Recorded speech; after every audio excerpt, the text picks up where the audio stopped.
Hello दोस्तों, स्वागत है आपका मेरे चैनल पे। यहाँ पे मैं वीडियो अपलोड करती हूँ इंजीनियरिंग मैथमेटिक्स और हायर मैथमेटिक्स से रिलेटेड। मैंने स्टार्ट करी हुई है रेकरेंसिलेशन की प्लेलिस्ट। यहाँ पे आज हम डिस्कस करेंगे नॉन होमोजीनियस रेकरेंसिलेशन की प्रॉब्लम, जहाँ पे हमारे पास fn है 3n। अगर हमारे पास fn कोई पावर टाइप का आ जाए तो हम उसके पर्टिकुलर सोल्यूशन कैसे फाइंड करेंगे, क्या वो हम आज इस वीडियो में जानेंगे। ठीक है, तो चलिए स्टार्ट करते हैं। इस प्रॉब्लम को देखो, यहाँ पे हमारे पास सीक्वेंस की टर्म के अलावा एक एक्स्ट्रा टर्म हमारे पास आ रही है 3n। मतलब हमारा fn जहाँ पे क्या है 3n। तो इस केस में हम देखेंगे पर्टिकुलर इंटेग्रल कैसे निकालना है। ठीक है, तो सबसे पहले जो हमारे पास गिवन इक्वेशन है वो हमने लिख ली। इसके बाद अगला काम हमारा होता है कि हम पहले होमोजीनियस पार्ट का सोल्यूशन फाइंड करते हैं। ठीक है, पहले हमने होमोजीनियस पार्ट लिख लिया इक्वल टू 0 करके, और यहाँ पे देखो an को उसने b n पुट कर लिया है। ठीक है, मैं यहाँ पे x n पुट करती थी। ठीक है, यहाँ पे जो बुक है मेरे पास, आज मैंने बुक से ये वीडियो बनाई है, तो यहाँ पे इन्होंने b n पुट कर लिया है an को।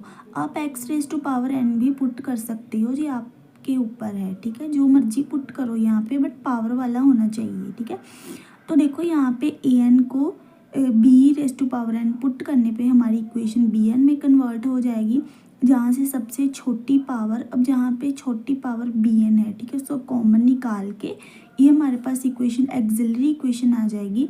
तो इसके हम रूट्स फाइंड कर लेंगे, तो हमारे पास रूट्स 2,3 जो कि रियल और डिस्टिंक्ट रूट है, इसके कॉरेस्पॉन्डिंग हमारा CF। ठीक है, CF होगा an इक्वल टू C1 जो पहला रूट है 2n प्लस C2 जो सेकंड रूट है 3n। C1 C2 are constant. ठीक है, कुछ भी कांस्टेंट है हमारे पास।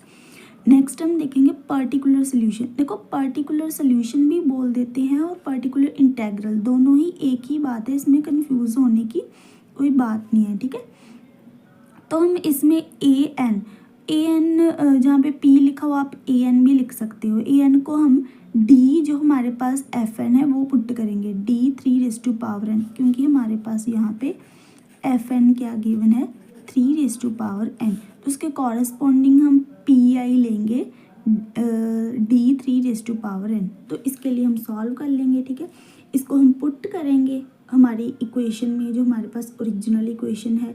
ठीक है, यहाँ पे पुट करके क्या है हमारे पास केस ऑफ फेलियर आ रहा होगा। ठीक है, आप पुट करके देखना, यहाँ पे पुट नहीं ना किया हुआ इसने। ठीक है, an को d 3n पुट करेंगे। देखो, इन्होंने तो पुट नहीं करके बताया हुआ। ठीक है, पता नहीं डायरेक्ट लिख दिया है, बट आपने इसको पहले पुट करके देखना है। ठीक है, हमारी ओरिजिनल इक्वेशन में जो आपको इक्वेशन गिवन है, देखो उसमें मैंने पुट करके बताया है आपको। ठीक है, पूरा पुट करके इधर से 3n कॉमन निकाल के अंदर जो भी बचेगा, इधर पावर कैंसिल हो जाएगी, या फिर इसको इधर डिवाइड में लेके जाओ तो 1 बच जाएगा। ठीक है, ये अंदर वाले को सारा सॉल्व करके इधर 0 इक्वल टू 1 आ रहा है। ठीक है, विच इज़ नॉट पॉसिबल। ठीक है, that is case of failure. तो केस ऑफ फेलियर बन गया, तो नेक्स्ट हम अगला पुट करते हैं। ठीक है, आगे हम देखते हैं, तो an को पुट करना है dn 3n। तो वो हमारी ओरिजिनल इक्वेशन में हमने दोबारा से पुट किया। तो हमें हमारा मोटिव क्या है, हमें d की वैल्यू फाइंड करनी है। ठीक है, हमारा मोटिव यही होता है, यहाँ पे भी d की वैल्यू ही फाइंड करनी थी, बट हमारे पास ये पॉसिबल नहीं हो पाया। ठीक है, केस ऑफ फेलियर बन गया। तो यहाँ पे देखो, इसने इक्वेशन को सॉल्व कर दिया। इक्वेशन को पूरा सॉल्व करके कॉमन वगैरह निकाल के कटिंग वगैरह करके आपके पास यहाँ पे d की वैल्यू 1/3 आ जाएगी। ठीक है, तो अब हमारा पर्टिकुलर सोल्यूशन कौन सा है जिसने हमें d की वैल्यू दी। ठीक है, ये वाला, इसमें d की वैल्यू पुट कर दो, तो ये हमारे पर्टिकुलर सोल्यूशन या फिर पर्टिकुलर इंटेग्रल आ चुका है। तो जनरल सोल्यूशन या फिर टोटल हमारे पास an की वैल्यू क्या होती है CF प्लस पर्टिकुलर इंटेग्रल। ठीक है, तो ये हमारा आंसर है। ऐसे हम इस इक्वेशन को सॉल्व करेंगे। अगर आपको कोई भी किसी भी डाउट हो तो आप कमेंट सेक्शन में मेरे को डाउट पूछ सकते हो। ठीक है, मेरे चैनल को सब्सक्राइब करना ना भूलें। थैंक्स।